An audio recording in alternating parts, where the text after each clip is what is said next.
30 აგვისტო, ხუთშაბათი, 1907 წელი.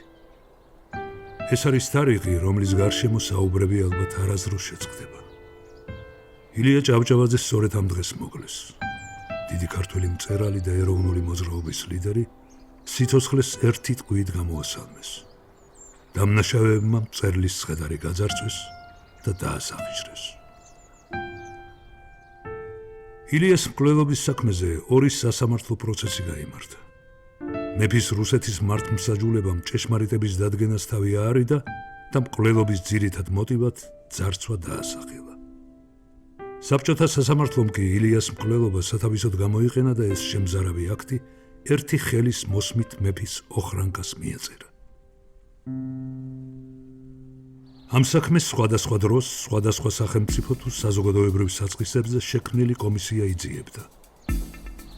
გამოითქვა არაერთი ურთიერთსაპირისპირო მოსაზრება მკვლელობის დამკვეთების, ორგანიზატორებისა და შემსრულებლების შესახებ. შედეგად უამრავი კითხვა ისევ პასუხგაუცემელი დარჩა. პასუხგაუცემელი დარჩა ერთ-ერთი მთავარი კითხვა. ვინ იყო ილიას მკვლელობის მონაწილე ვინმე იმერელი? ვინ იმალებოდა ამ სახელის უკან და ვის ინტერესებს ემსახურებოდა ეს უკანასკნელი? დღევანდელი გადმოსახედიდან საკმაოდ რთულია ილიას მკვლელობის რეალურ მიზეზებზე საუბარი. თუმცა ისიც ცხადია, რომ ილია ჭავჭავაძის ეროვნულ იდეოლოგიას არც მენშევიკები, არც ბოლშევიკები და არც მაშინდელი რუსეთის იმპერიის მესვეურები ცხალობდნენ. წიწამურის ტრაგედიის შემდეგ საუკუნეზე მეტმა გამძლო. მიუხედავად ამისა, ეს ფაქტი დღესაც არ კარგავს აქტუალურობას. ამ საკითხის გარშემო გრძელდება დისკუსიები, იქმნება ახალი ნაშრომები და ვრცელდება პუბლიკაციები. ბოლო პერიოდში საქართველოს შინაგან საქმეთა სამინისტროს არქივში დაცული მასალების შესწავლის საფუძველზე საქმეში ახალი გარემოებები გაჩნდა. შედეგად ილიას მკვლელობის ზოგიერთი ვერსია, რომელიც აქამდე საზოგადოებაში მუსირებდა, სერიოზული ეჭვის ქვეშ აღმოჩნდა. საქმეში ახალი გარემოებების გამოჩენამ განსხვავებული ხედვები და დეტალები გამოკვეთა.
$1907 წლის 3 ივნისს რუსეთის იმპერატორმა ნიკოლოზ მეორემ სახელმწიფო სათათბირო დაითხოვა და რევოლუციას საბოლოო წერტილი დაუსვა. რევოლუციური ავანგარდის მოწინავე რუსეთის სოციალ-დემოკრატიული მუშათა პარტია, რომელიც სათათბიროში მთავრობის ინტერესებს ხელყოფდა, სასტიკის ზეწოლის ქვეშ მოექცა. სასტიკის ზეწოლის ქვეშ მოექცა საქართველოდან არჩეული პარტიული დეპუტაციაც. სახელმწიფო სათათბირო და ახალი სახელმწიფოს საბჭოც თვითმფრობელობამ საზოგადოებას 1905 წელს რევოლუციური ტალღის გასანეიტრალებლად უბოცა. 1906 წლიდან ახალ სახელმწიფო საბჭოში ილია ჭავჭავაძეც აირჩიეს. ილია საქართველოს ავტონომიისა და ეკლესიის ავტოკეფალიის მოსაპოვებლად მეფის საკანონმდებლო ორგანოების გამოყენებას ცდილობდა. მწერალი თავიდანვე გაემიჯნა სოციალ-დემოკრატებს, რომლებიც ეროვნული ერთიანობის იდეოლოგიას სოციალური პრობლემატიკის წამოწევით ჩრდილავდნენ. საქართველოს რევოლუციურ რეალობაში სოციალ-დემოკრატიული პარტიის ჰეგემონია შეუვალი აღმოჩნდა. ილიას ეროვნულ თვალთახედვას სოციალ-დემოკრატები განსაკუთრებული აგრესიით დაუპირისპირდნენ. მის გამოსარჩლებას კი თითქმის ვერავინ ბედავდა. 1897 წელს ილია ჭავჭავაძის 60 წლის იუბილე ჩაიშალა. ილიას წინააღმდეგ პირველი მასშტაბური პუბლიცისტური შეტევა კი სოციალ-დემოკრატიული ორგანიზაციის მესამე დასის ლიდერმა ნოე ჟორდანიამ წამოიწყო. 1900 წელს გაზეთ კვალის ფურცლებზე ჟორდანიამ ილიას გამოცემა იბერია დესპოტიზმსა და კერძო ინტერესების ლობირებაში დაადანაშაულა. იბერიის პირველ ნომერს კი უშინაარსო უწოდა. ნოე ჟორდანია იქამდეც მივიდა, რომ ილიას მკვლელობის შემდეგ გაზეთ ჩვენ გზაში წერდა. ვთქვათ, სოციალ-დემოკრატიის მიერ მომზადებულმა ნიადაგმა დაბადა ეს მკვლელობა. მერე ამისათვის დასაგმობია თვით ეს ნიადაგი. ამ ნიადაგზე აღმოცენდა კავკასიის რევოლუცია. მთელი ახალი ისტორია და თქვენ გსურთ ყველა ეს უკუაგდოთ, დაგმოთ, სადაც ხე იჭრება, იქ ნაფოტებით წვივა. ილიას წინააღმდეგ ჟორდანიას მიერ აგორებული კამპანია რევოლუციის დასაწყისში პირველმა ფილიპე მახარაძემ გააგრძელა. ბოლშევიზმის ერთ-ერთი თვალსაჩინო წარმომადგენელი ფილიპე მახარაძე ჟურნალ მოგზაურში აცხადებდა: თავად ილია ჭავჭავაძეს ჩვენ აქამდესაც ვიცნობდით, თუ რა კაცური კაციც ბრძანდება. ჩვენ არ გონია საქართველოს მიწაზე მოიპოვებოდეს მეორე ისეთი სასტიკი მემამულე, რომელსაც ასე ულმობლად მიყავდეს ცხოვრებაში გლეხების გაყოლების სისტემა. საბოლოოდ ჟორდანიამ და მახარაძემ პარტიული ბარიერის სხვადასხვა მხარეს გადაინაცვლეს. რუსეთის სოციალ-დემოკრატიული მუშათა პარტიის 1903 წლის ხრილობაზე მენშევიკური და ბოლშევიკური ფრაქციები უკვე ცალსახად გამოიკვეთა. ბოლშევიკები რევოლუციურ ტერორს ემხრობოდნენ, რასაც მენშევიკები ერთი შეხედვით უარყოფდნენ და უფრო ლიბერალურ პოზიციას ახმოვანებდნენ. 1903 წელსვე ნოე ჟორდანიას მესამე დასი რუსეთის სოციალ-დემოკრატიული მუშათა პარტიის რიგებში საქართველოში მოქმედი სტალინური კომიტეტების გვერდით აღმოჩნდა. თუმცა 1906-1907 წლების ქართულ რეალობაში ჟორდანიას მენშევიკური ფრთის გავლენა და სიძლიერე უკვე აშკარა იყო. მიუხედავად ამისა, რევოლუციის პერიოდში ექსპროპრიაციულ ტერორისტულ საქმიანობას ბოლშევიკებიც საკმარისი წარმატებით ახერხებდნენ. ორივე ფრაქცია შეიარაღებულ წითელ რაზმებს ქმნიდა. წითელ რაზმებთან ერთად რევოლუციის შუა ხანებში ყალიბდებოდა სამხედრო ორგანიზაციები და სხვადასხვა ხასიათის სასწავლო ტერორისტული ცენტრები. ერთ-ერთი ასეთი ცენტრი ავლაბრის არალეგალური სტამბა იყო, სადაც ასაფეთქებელი ნივთიერებების დამზადებას ეუფლებოდნენ.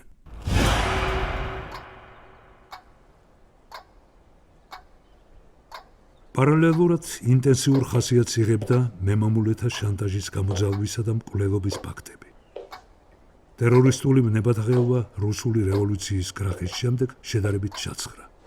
თუმცა ძლიერი დანაშაულებრივი ინერცია ქართველ მემამულეებს ისევ სერიოზულ საფრთხეს უქმნიდა. წითელ რაზმელებმა სისხლიანი თავდასხმები მოაწყვეს მაშინდელ დუშეთის მაზრაში მცხოვრებ მემამულე გიორგი ზანდუკელზე, გოგი მუხრანსკიზე და ნიკოლოზ ხიმშიაშვილზე. ტრაგედია 1907 წლის 7 ივნისს ილიას მამულშიც დატრიალდა. დანაშაული განსაკუთრებული სისასტიკით იყო ჩადენილი. მკვლელებმა ილიას მოურავი მოსემე მარნიშვილი ხანჯლით აჩეხეს.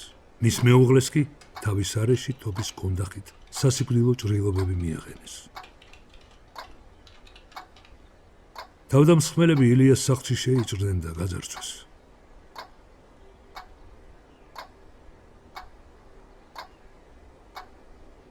მოსე მემარნიშვილის ლიკვიდაციას ილიას მამულების ყოფილი ყარაული წითელ რაზმელი პავლე გიორგიძე ფშავლიშვილი ხელმძღვანელობდა.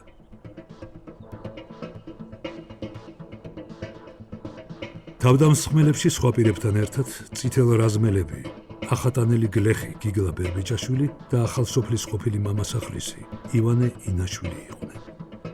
მკვლელობამდე 2 კვირით ადრე ილიას მოურავმა ფშავლიშვილის სხვადასხვა მაქინაციებისათვის დააპატიმრებინა.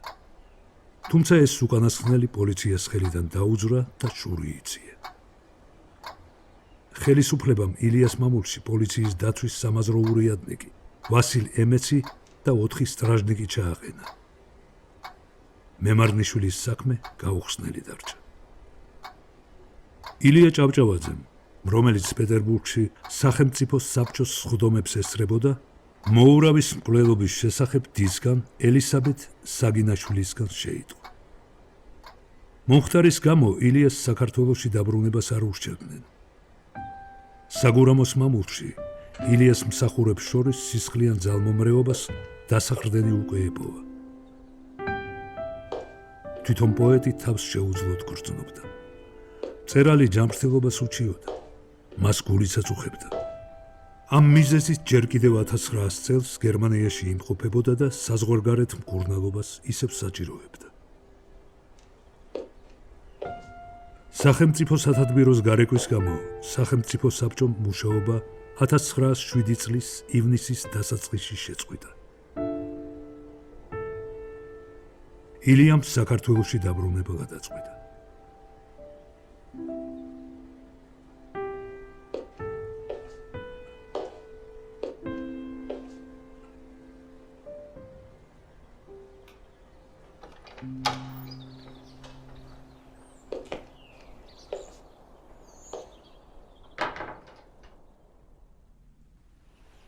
ილია ჭავჭავაძე საქართველოში 12 ივნის მოსეს და მისი მეუღლის დაკრძალვის დღეს დაბრუნდა.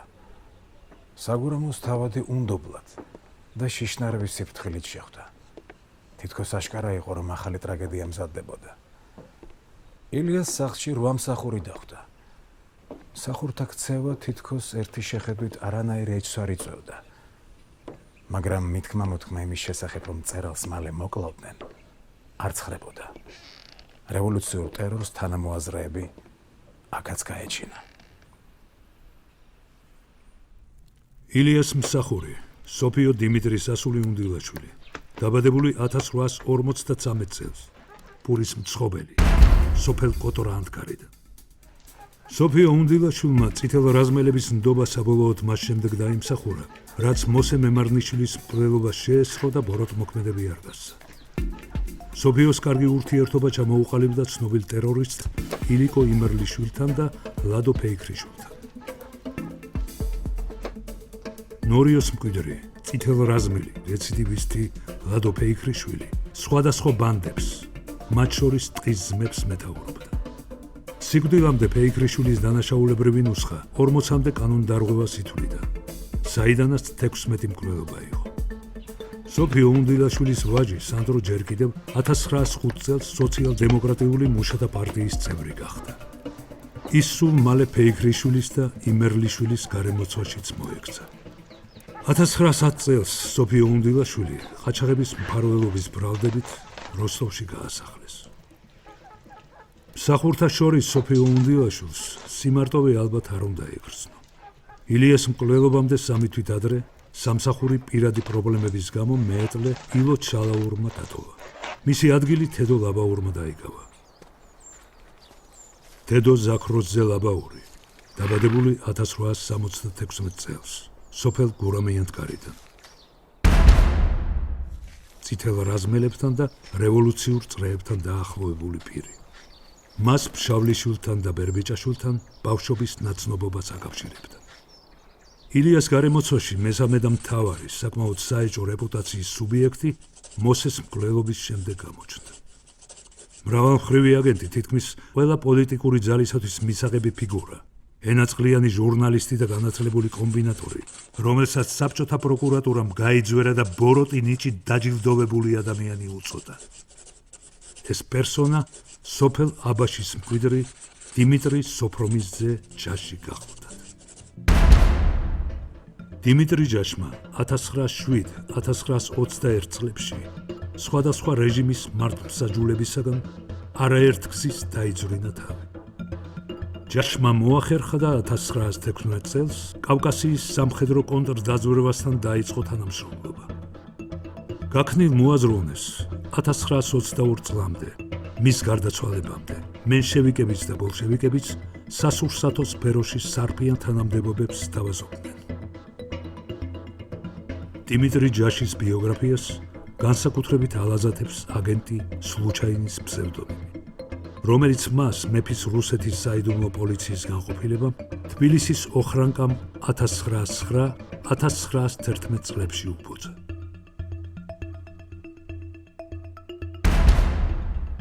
მოსე მემარნიშვილი სწორედ დიმიტრი ჯაშმა ჩაანაცვლა. 23 წლის მოურავი საგურამოში ილიასთან ერთად 1907 წლის 19 ივნისს ჩავიდა. სპეციალობით სტამბის ასოთამწყობი ახალგაზრდა ილიასთან მისი დის ელისაბედ საგინაშვილის რეკომენდაციით მოხვდა. ილიამ მალევე ამოიცნო თავისი მარჯვენა ხელის რეალური სახე, თუმცა ზომების მიღება აღარ დასცალდა. 1907 წლის აგვისტოს დასაწყისში ილიას მისი გარე ბიძაშვილი ზაალ ჭავჭავაძე, მოგვიანებით კი გერმანელი მწერალი არტურ ლაისტი ეწვივნენ. საგურამოში ილია ჭავჭავაძემ სიცოცხლის ბოლო დღეები სწორედ ამ საზოგადოებაში გაატარა. დასნებოვნებული მწერლის სულიერმა და ფსიქოლოგიურმა მდგომარეობამ სტუმრებს მძიმე მოგონებები დაუდო. არტურ ლაისტის საგურამოს ეპიზოდს ასე იხსენებს. დაღონებული იყო, ემდუროდა სხეულის სისუსტეს და აწუხებდა საქართველოს სხვადასხვა კუთხის ცუდი ამბები. აღარ ქონდა როგორც შევამჩნიე წინანდებული სიყვარულის სხვასთან ყოფნისა და ლაპარაკისა. ხანდახან საღამოობით დიდხანს იჯდა გაჩუმებული აივანსეთ. წინად მოხდებოდა, რომ ჩემი მხიარული სიტყვა გაამხიარულებდა. ახლა კი ამაო იყო ყოველივე ჩემი ცდა. მთელი 6 დღის განმავლობაში ჩემი უკანასკნელი ყოფნის დროს მე არ მახსოვს ღიმილი მის სახეზე.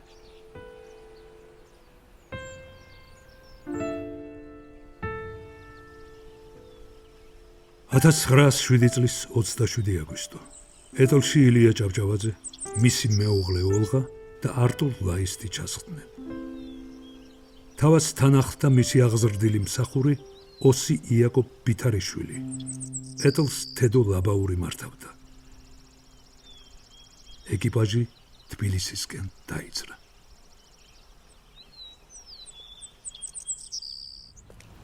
ამ სახლში ილიამ თავისი სიცოცხლის უკანასკნელი 3 დღე გაატარა. მაშინდელი ანდრეევის ნომერ 22-ში მდებარე ერთსართულიანი უბრალო სახლი მწერალმა 1902 წელს შეიძინა. ილია აქ სულ 1 დღით აპირებდა დარჩენას, თუმცა მოულოდნელად მისი გეგმები შეიცვალა. თავადმა ანდრეევის 22 მხოლოდ 30 აგვისტოს დილით დატოვა. თბილისში ილია თითქოს რაღაცას ელოდა, რაღაც განსაკუთრებულზე ფიქრობდა. საქმის არსი საკმაოდ სერიოზული უნდა ყოფილიყო. პოეტი გარკვეულწილად ხალხთან შეხვედრასაც გაურბოდა. მან დას ელისაბედ საგინაშვილს ყურძენი გაუგზავნა და დედაქალაქში თავისი ყოფნა არ გაუმხილა. შემდეგ შევიტყვე, რომ განსვენებული ჩემი ძმა 30 აგვისტოს საგურამოში გამგზავრებამდე სულ რაღაც საჭირო საქმიან ქაღალდს ეძებდა. იხსენებს საგინაშვილი. საჭირო საქმიანი ქაღალდი შესაძლოა პეტერბურგზეც მიანიშნებდა. ილია პეტერბურგის უმაღლესი ინსტანციებიდან საქართველოსათვის მნიშვნელოვანი დოკუმენტაციის თავმოყრას დიდი ხნის მანძილზე ცდილობდა. საკითხი ავტონომიასა და ავტოკეფალიას ეხებოდა. მწერალმა შეძლო და ვრცელი სიაც შეადგინა თუ სად რომელი საბუთი ინახებოდა. უთუო დასლი უნდა გადმოვიღო. ვინმე საიმედო პირი ვიშოვნა და ეს საქმე მივანდა. შესაძლოა, რომ ილიას საიმედო პირი ავტონომის ფედერალისტთა კავშირშიც გაეჩინა, რომელიც 1906 წლის მოწვევის სათათბიროს დეპუტატთა ნაწილმა ჩამოაყალიბა. ავტონომის ფედერალისტთა კავშირი, რომლის წევრი ილიაც იყო, ეროვნულ პრობლემატიკაზე მუშაობდა.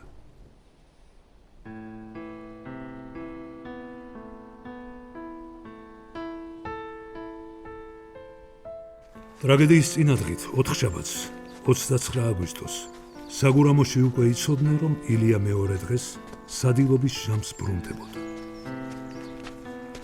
ამის შესახებ ილიას მსახურისგან იაკობ ბითარიშვილისგან შეიტყვეს, რომელიც სოფელში მეეზოვის ჩამოსაყვანად რამდენიმე საათით ჩავიდა.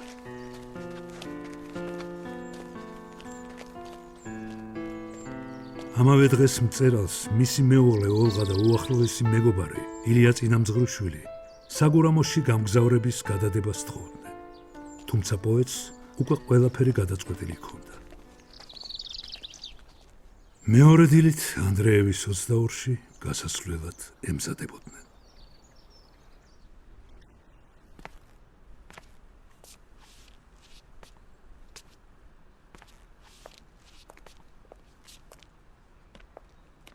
ილია მეუღლესთან ერთად მეეტლე თედო ლაბაურისა და მსახურ იაკობ ბითარიშვილის თანხლებით თბილისს ტოვებდა.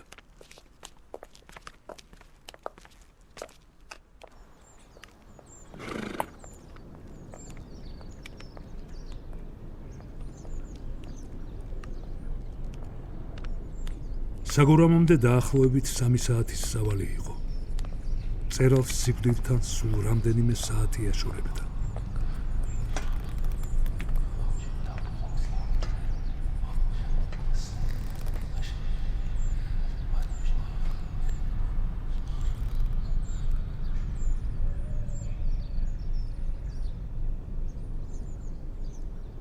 ილიას ეტალმა გეზი წიწამურისკენ აიღო.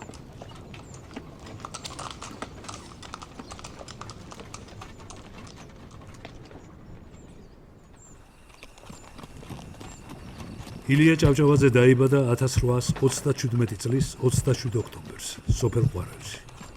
პოეტი თბილისის გიმნაზიის დასრულების შემდეგ სწავლას პეტერბურგის უნივერსიტეტის იურიდიულ ფაკულტეტზე აგრძელებს.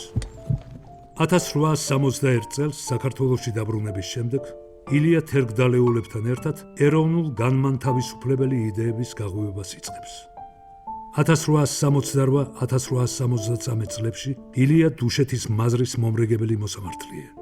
90-იანი წლების დამდეგს სოციალ-დემოკრატიული იდეების გავრცელების ფონზე ეროვნული მოძრაობა იშლება. ილია 1905 წელს ეროვნულ-დემოკრატიული იდეოლოგიის პარტიის ჩამოყალიბებას ცდილობს, რაც უშედეგოდ სრულდება. მწერალი 1906 წლიდან რუსეთის სახელმწიფო საბჭოს წევრი ხდება.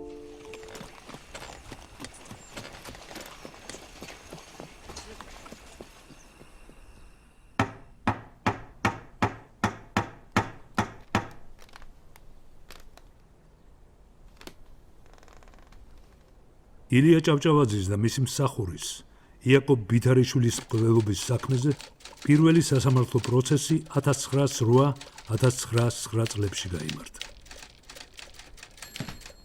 მეფის რუსეთის სასამართლომ საბოლოო განაჩენში მკვლელობის მიზეზად ძარცვა დაასახელა.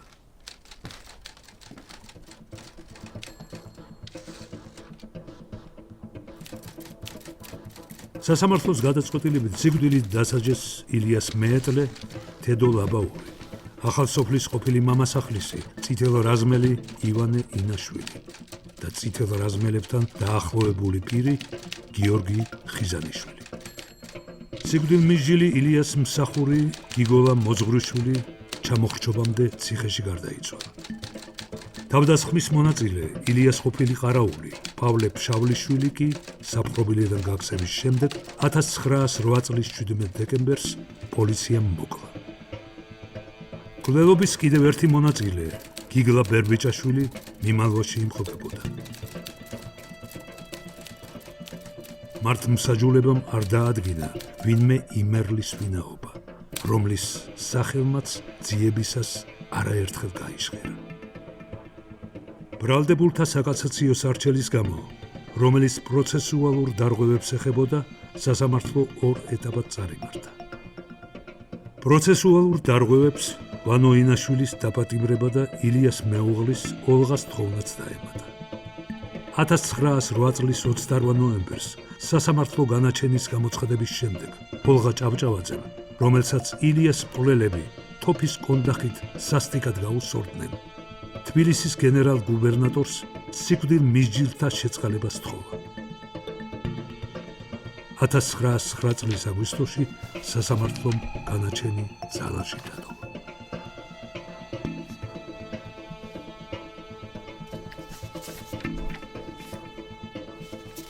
ილიას მკვლელობის საქმის ძიებისას ხელშესახები კომპეტენტურობით დუშეთის მაზრის ხელმძღვანელი ყარამან ფაღავა გამოირჩეოდა. ფაღავას მოსახლეობაში საიდუმლო წყაროების ჰყავდა და ვრცელი ინფორმაციის მოპოვებაც შეეძლო. ყარამან ფაღავამ, რომელსაც ადგილობრივი პოლიციაც ექვემდებარებოდა, პირველი მოკვლევა მკვლელობის დღესვე 30 აგვისტოს ღამით ჩაატარა. მან მაშინვე დაადგინა, რომ თავდასხმა 3-4 პირისაგან შემდგარ ჯგუფს უნდა მოეწყო.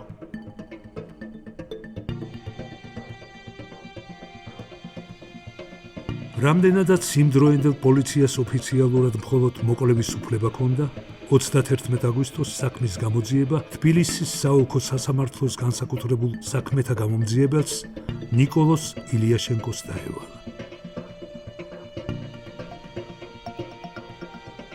მეორე დღეს, 1 სექტემბერს, ილიაშენკომ ზალ ჭავჭავაძე დაკითხა.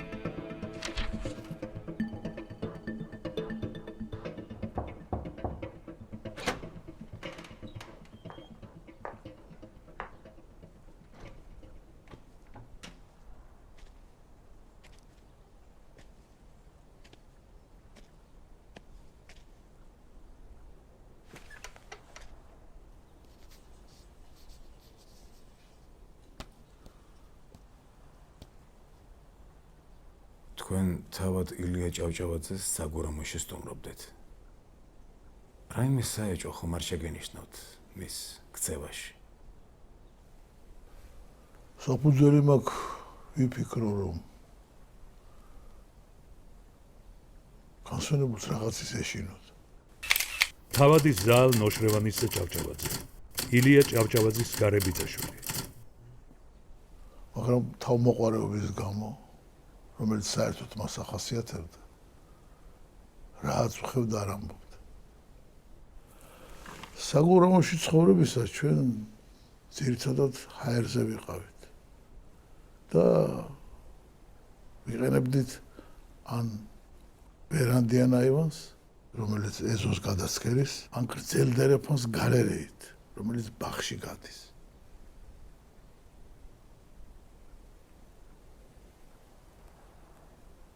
და ამ ბოლო დროს ვამჩნევდი, რომ თავადი ილია გრიგოლიძე ბაღის მხარეს აივანს გაურბოდა. ის უხალისოდ გამოდიოდა იქ ჩემი თხოვნისა და იმის მიუხედავად, რომ ეზოს მხარეს აივანს ნესტი.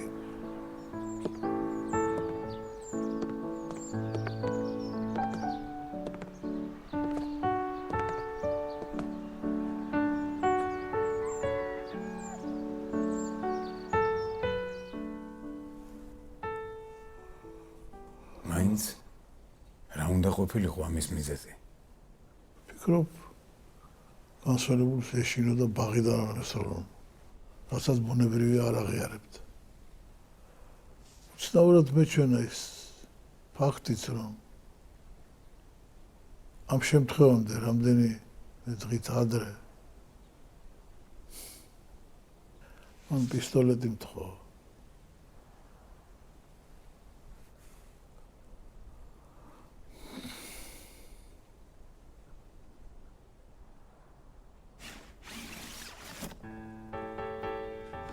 გამოძიების მსვლელობისას ნიკოლოზ ილიაშენკო აცხადებდა, რომ მკვლელობა ძარცვის მიზნით არ იყო ჩადენილი, თუმცა მეფის შინოვნიკი დინების საწინააღმდეგოდ არ წავიდა, რასაც 6 თვეში მისი დაწინაურებაც მოჰყვა.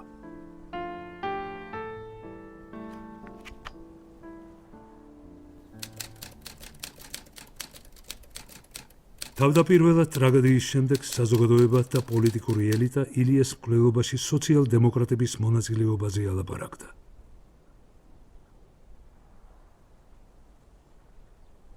პირველ სექტემბერს თბილისის გუბერნიიდან იმპერიის სახელმწიფო კანცელარიაში გაგზავნილ ტელეგრამაში ნათქვამია, რომ სავარაუდოდ თავადი მოკლეს ადგილობრივმა გლეხებმა სოციალ-დემოკრატიული პარტიის წაქეზებით. ძარცვა სიმულირებულია. ილიას მკვლელობის საქმეზე დაპატიმრებების სერია 3 სექტემბერს მეეტლე თედო ლაბაურით დაიწყო, რომელიც თავდასხმისას უნებლად გადარჩა. 3 დღეში ილიას მსახური გიგოლა მოძღვრიშვილის დაიჭირეს, რომელიც მოგვიანებით სიკვდილმისჯილთა სიაში აღმოჩნდა. 14 სექტემბერს კი ჯერი დიმიტრი სოფრომისძე ჯაჟზეც დადგა. თუმცა ყოფილმა მოურავმა მართლმსაჯულებისგან თავის დახსევა 3 თვეში შეძლო. ჯაში 30 აგვისტოს დილით მცხეთაში მიმავალ საგურამოს საღლის სტრაჟნიკებს და ურიადნიკ ვასილ ემეცს დაემგზავრა. შემთხვევის ადგილს ისინი მკვლელობიდან დაახლოებით 9 საათში მიადგნენ. დამნაშავეთა კვალზე გასვლა პირველმა სწორედ ვასილ ემეცმა 2 სტრაჟნიკთან ერთად სცადა, რაც უშედეგოდ დასრულდა. მკვლელების კვალზე პირველი ისევ დუშეთის მაზრის უფროსი ყარამან ფაღავა გავიდა, რომელმაც თედო ლაბაური გამოტეხა. რევოლუციონერმა მეეტლემ, რომელიც თავიდან დამნაშავეებთან ნაცნობობას უარყოფდა, რამდენიმე გვარი დაასახელა. 16 ნოემბერს გამომძიებელ ნიკოლოს ილიაშენკოს მაგიდაზე პავლე ფშავლიშვილის, გიგლა ბერბიჭაშვილის, ივანე ინაშვილისა და გიგოლა მოძღვრიშვილის ბრალდებულის სტატუსით დაკავების დადგენილებები იდო.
საქმის ვითარება თითქმის უკვე გარკვეული იყო, როდესაც 1908 წლის თებერვლიდან ბახვის კომიტეტზე საუბრები გააქტიურდა.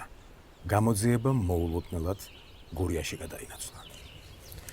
საქმის მასალებით 1907 წლის ზაფხულში სოციალ-დემოკრატთა ბახში გამართულ შეკრებას ილიას მკვლელობასთან პირდაპირ კავშირი უნდა ჰქონოდა. ამ კონტექსტში საზოგადოება ფილიპე მახარაძესაც ასახელებდა, რომელიც წარმოშობით ბახვის მახლობელ სოფელ შემოქმედიდან იყო.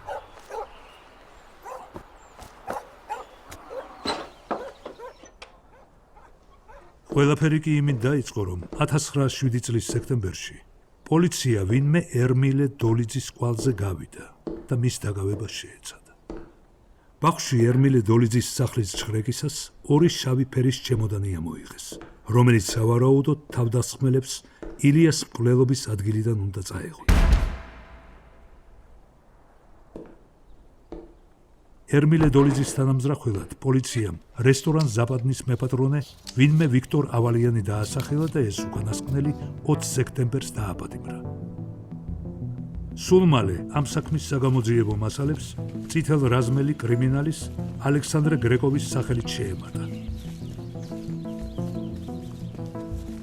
გურიის სოფელ ნაგომარის მკვიდრი 21 წლის ალექსანდრე ეგორისძე გრეკოვი ძარცვის ფაქტზე დააკავეს. 1908 წლის 8 თებერვალს ნიკოლოს ილიაშენკომ ოზურგეთში ალექსანდრე გრეკოვი დაკითხა. სწორედ მან უამბო გამოძიებას ბახში 1907 წლის ზაფხულში გამართული სოციალ-დემოკრატების შეხვედრის შესახებ. გრეკოვის ჩვენებით ამ შეხვედრაზე ილიას მკვლელობა გადაწყდა. კრების მონაწილეთა შორის გრეკოვმა ერმილე დოლიძე ტერორისტად და ილიაზე დაგეგმილი თავდასხმის შემსრულებლად მოიხსენია. ერმილე დოლიძე 1908 წლის იანვარში დაიჭირეს, თუმცა 19 აპრილს გრეკოვმა ჩვენება შეცვალა. ცილისწამების ფაქტი კი პირადი ინტერესებით ახსნა. დოლიძეს ბრალი არ დაუმტკიცდა. 1908 წლის 24 აგვისტოს ის ორენბურგში გადაასახლეს.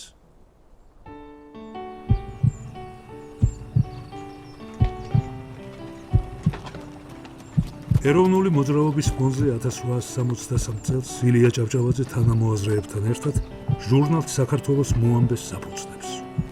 საქართველოს მოამბეში იბეჭდება ილიას ცნობილი ნაწარმოებები კაცია ადამიანი და გლახის ნაყოფი. ცენზურის პირობებში საქართველოს მოამბის სულ 12 ნომერი გამოდის. ჟურნალი არსებობას 1863 წლის ბოლოს წყვეტს. ილია თავის აქტიურ პუბლიცისტურ მოღვაწეობას 1877 წელს გაზეთ ივერიის დაარსებით აგრძელებს. გაზეთის ფურცლებიდან მწერალი სოციალური ჩაგორის წინააღმდეგი ლაშქრებს, გმობს სოციალ-დემოკრატების შეხედულებებს და თავდაუზოგავად ებრძვის მათ ლიდერებს. პოეტი ივერიას 1901 წელს ტოვებს.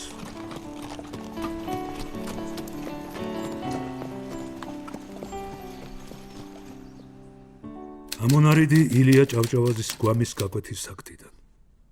1907 წლის 31 აგვისტო. სამედიცინო ექსპერტიზა ჩატარებულია დუშეთის მაზრის ექიმის აბელ იაშვილის მიერ.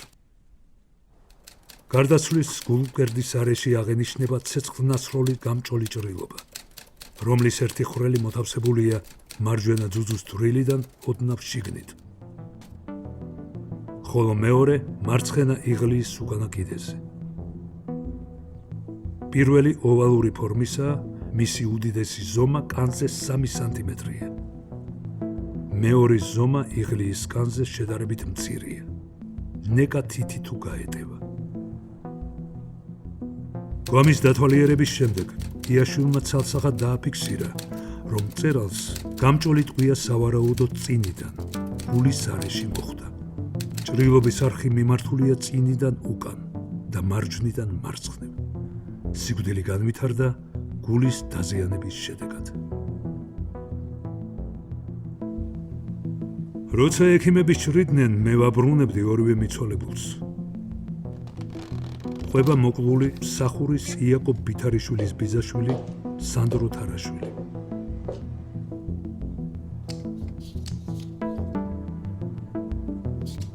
ილიას ბერდანკის ტყვია ჰქონდა მოხვედრილი მარცხენა სუქში და გამოსულიყო მარჯვენა ძუძუში.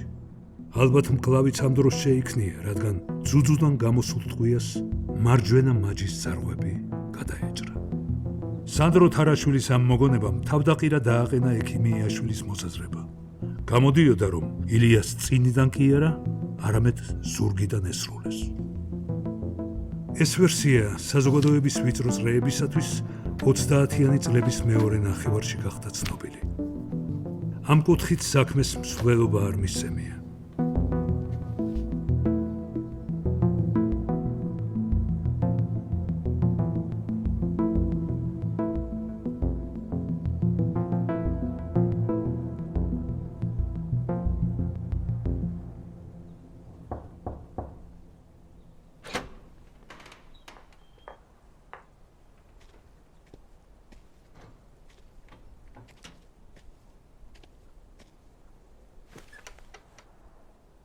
რომელი მხრიდან ესროლეს ილიას?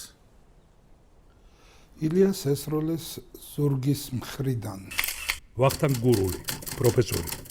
ილიას მკვლელობის შესახებ არაერთი ნაშრომისა და პუბლიკაციის ავტორი.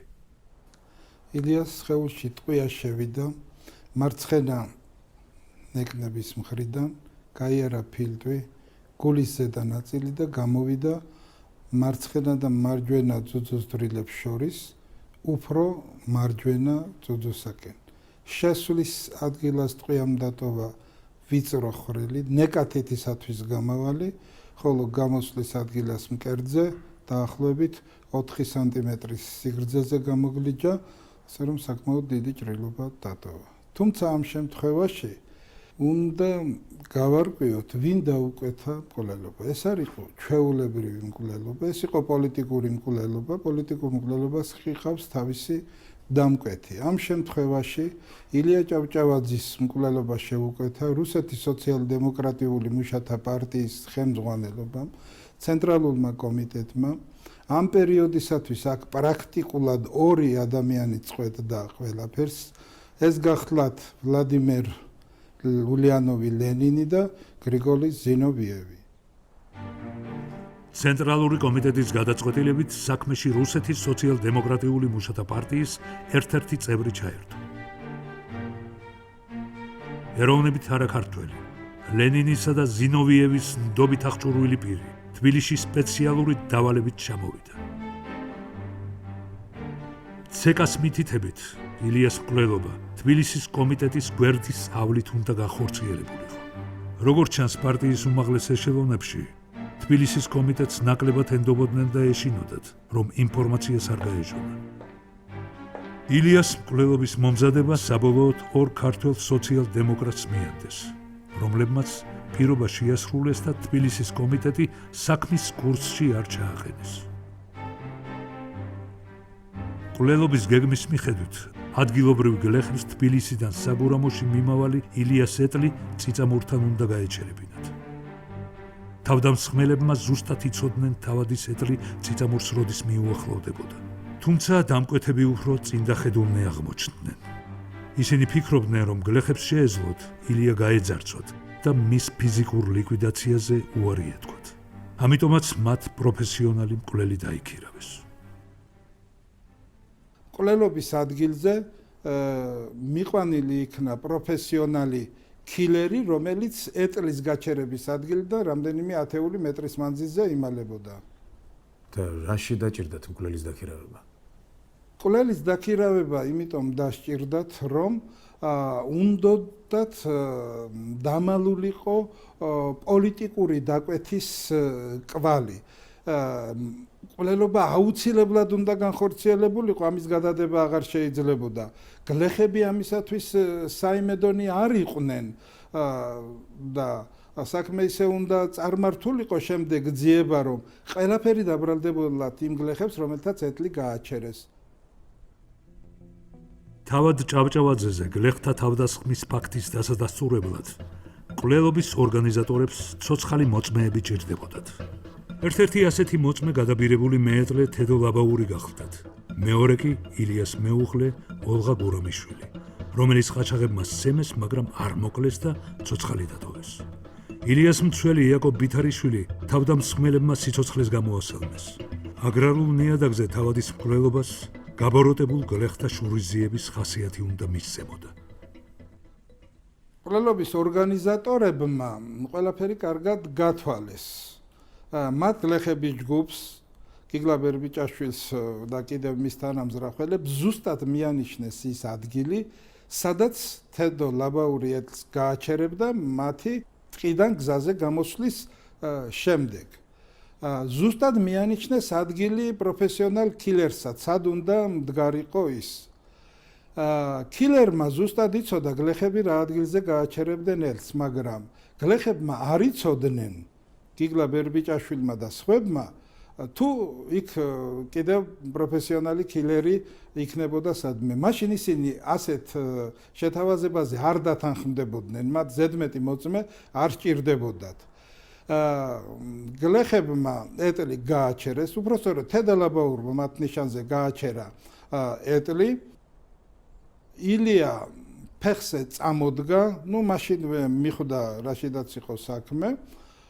როგორც კი ილია ფეხზე წამოდგა, კილერი, რომელიც ტყეში იყო ჩასაფრებული, რამდენიმე ათეულ მეტრზე ეტლის გაჩერების ადგილიდან, გააკეთა გასროლა, ერთადერთი გასროლა, ილიას სხეულში ტყვია შევიდა მარცხენა ნეკნების მხრიდან, გაიარა ფილტვი, გული და გამოვიდა კერდის არეში, მარჯვენა ძუძუს დვრილისაკენ უფრო, საიდანაც დატოვა დიდი გამონაგლეჯი.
მოგზაურობ.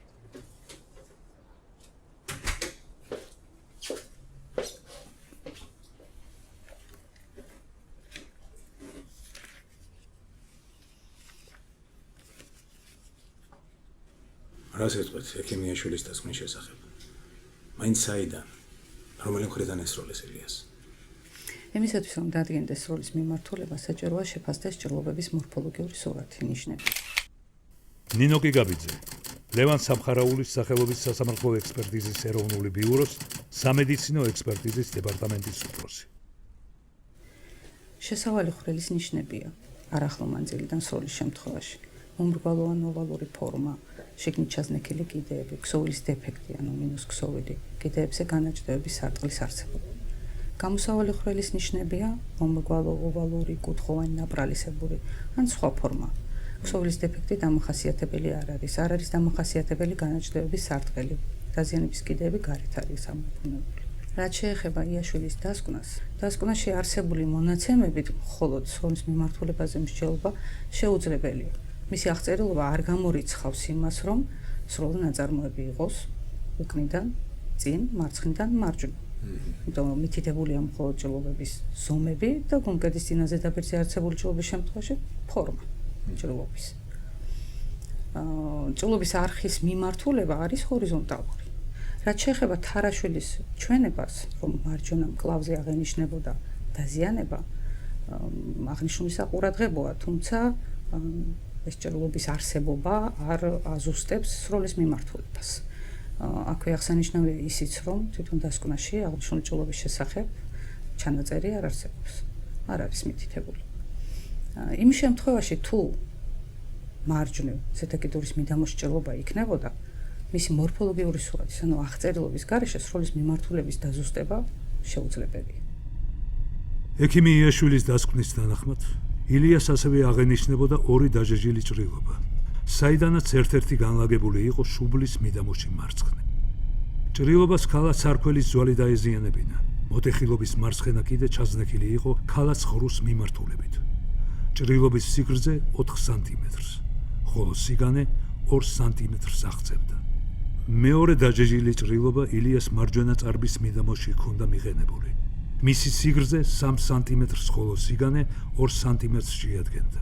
ეს ჭრილობაც ხასიათით პირველს წააგავდა, თუმცა მას ძვალი არ დაეზიანებინა.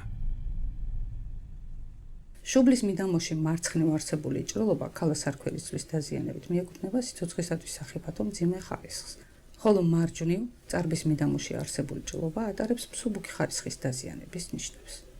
ამ ჭრილობების ხასიათიდან და ლოკალიზაციიდან გამომდინარე, ეს დაზიანებები განვითარებულნი არიან რემონტური ბლაგვის საგნის, როგორც არის მაგალითად ცეცხლსასროლი იარაღი, როგორც საგანი, არაერთჯერადი მოქმედების შედეგად. რაც შეეხება მათი განვითარება, რაიმე სიმაღლიდან, მაგალითად ეტლიდან, ერთჯერადი ვარდნით გამორიცხულია. გასაგებია. კეთილი, მადლობთ.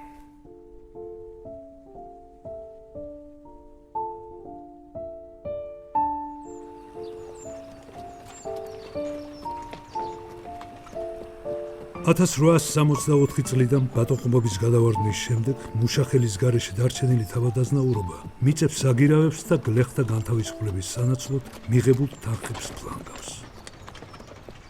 არისტოკრატია გაგოტრების საფრთხის წინაშეა.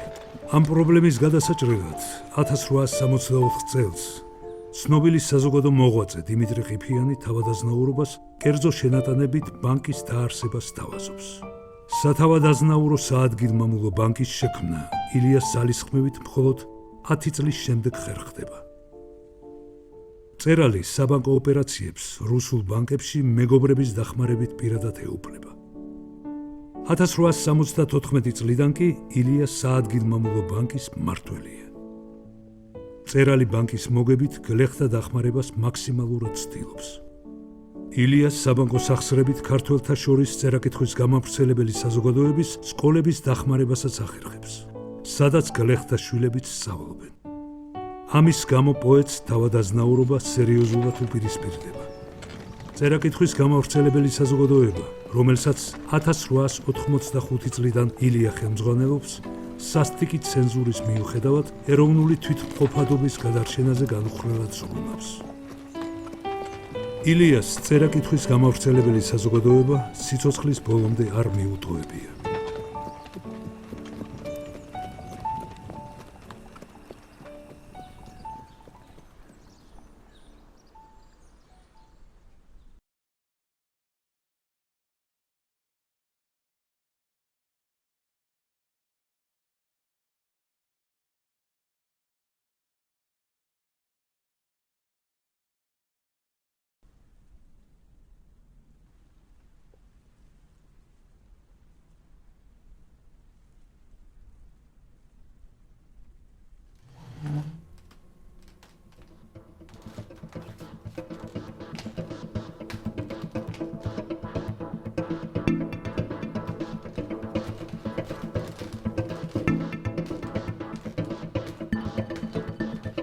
$1930-იანი წლების მეორე ნახევრამდე ილიას მკვლელობის საქმესთან დაკავშირებით არაფერი შეცვლილა.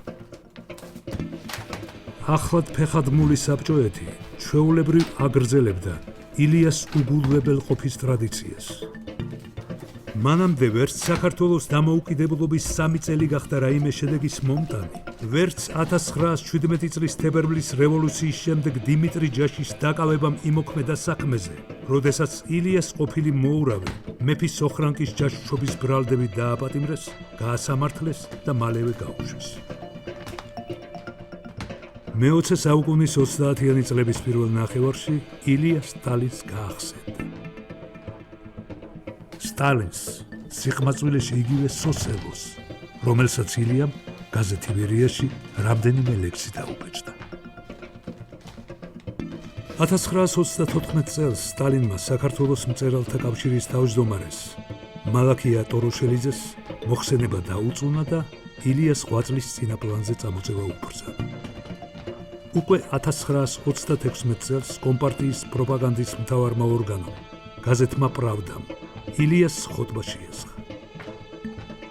ამავე წელს იოსებ ჯუღაშვილმა საქართველოს კომპარტიის ცენტრალური კომიტეტის პირველ მდივანს ლავრენტი ბერიას ილიას მკვლელობის გამოძიება დაავალა.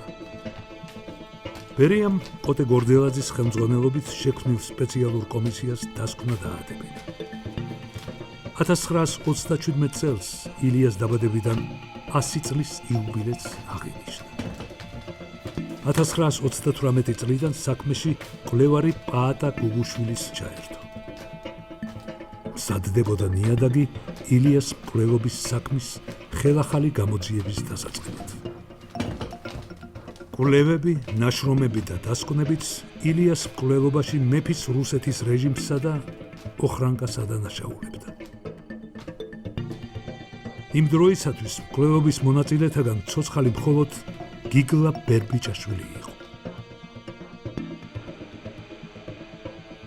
მის წინააღმდეგ საბჭოთა პროპაგანდის მანქანა ამოქმედდა.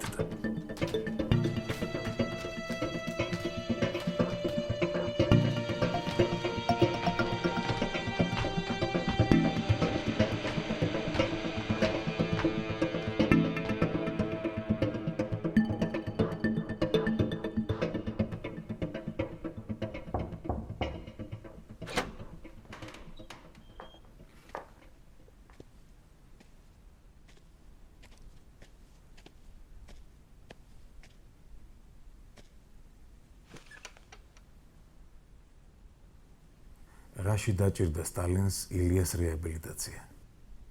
1930-იან წლებში იოსებ სტალინმა ყველა ძირითადი მოწინააღმდეგე ჩამოიცილა გზიდან და თუ შეიძლება ასე ითქვას, მოიცალა სხვა მეორე ხარისხოვანი საქმეებისათვის.